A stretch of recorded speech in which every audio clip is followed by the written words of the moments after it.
Relaxa. Para que esse estresse todo? A culpa é sua. Você nunca entende nada. Você é louca. Você já ouviu essas frases? Você se sente muito diminuída, excluída, desvalorizada. Essas são sensações muito comuns das relações narcisistas. Vamos falar um pouquinho sobre elas hoje. Meu nome é Patrícia Teubner, sou psicóloga clínica e aqui no canal você vê muitos conteúdos sobre relacionamento amoroso, entre outros. Então, vem comigo para entender um pouquinho mais sobre esse tipo de relação.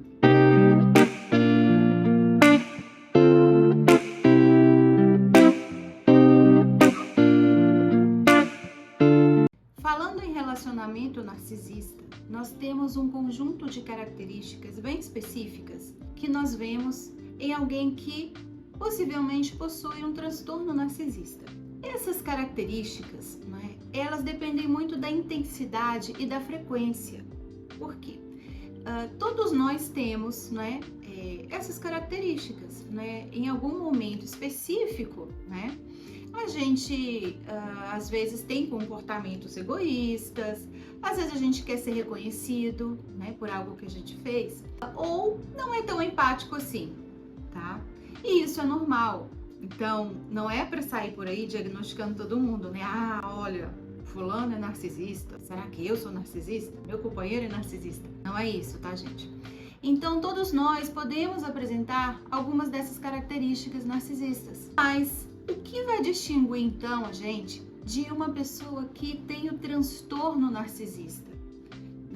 É justamente a intensidade e a frequência dessas características. Quando elas são muito intensas e muito frequentes, elas trazem muito sofrimento, muito prejuízo para a relação e para a vida das pessoas que estão ao redor dessa pessoa que tem o transtorno. Tá? Mas esse transtorno ele precisa ser diagnosticado por profissionais da equipe de saúde, geralmente por psiquiatras. Então, o que acontece? A gente vai ter que ter um diagnóstico do nosso parceiro para saber se a relação é narcisista? Não. O que é mais importante, então, é a gente saber e avaliar, qual é o grau de prejuízo que essa relação afetiva ou até mesmo outro tipo de relacionamento está trazendo para a nossa vida.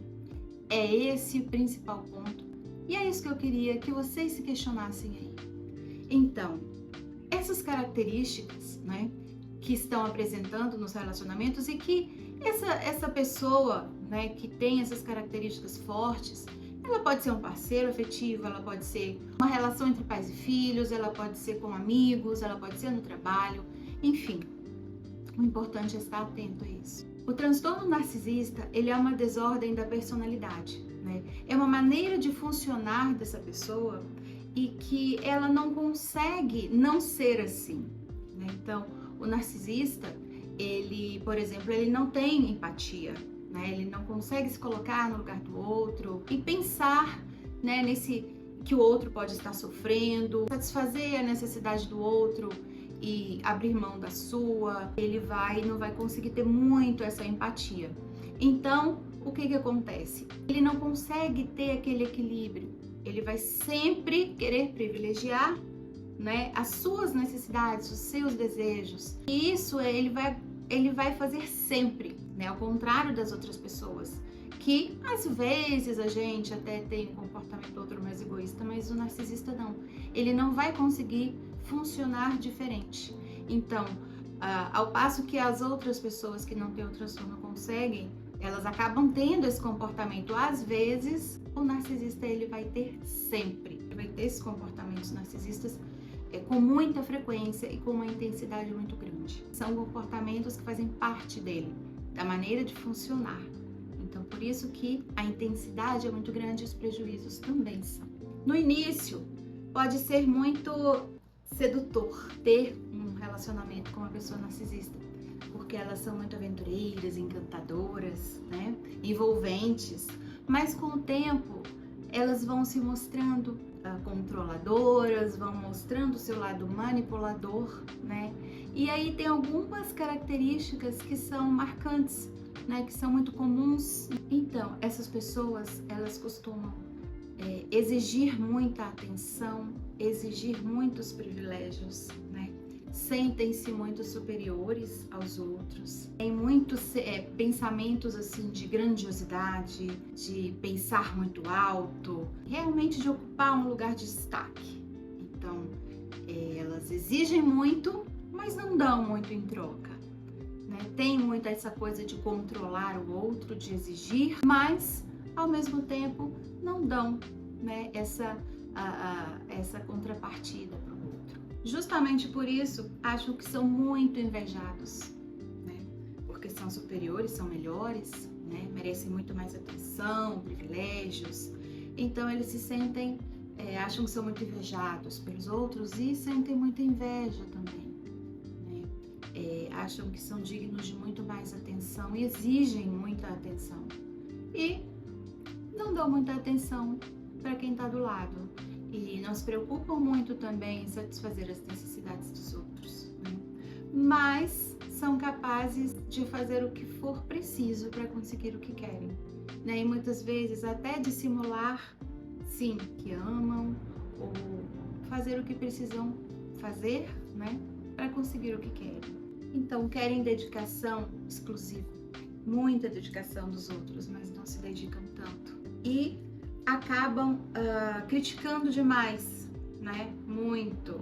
Então, quem está do lado sofre muito com essas críticas, né, e cobranças, mas não aceitam críticas também. Então, a convivência, né, o relacionamento com pessoas assim acaba se tornando muito difícil, né? Porque o outro é sempre subjugado, o outro é quem está sempre errado, o outro é quem sempre tem culpa. E o outro tem sempre que se submeter às regras dele, né? Porque ele controla, ele dita as regras. E o outro precisa estar ali, né? Para o que ele desejar.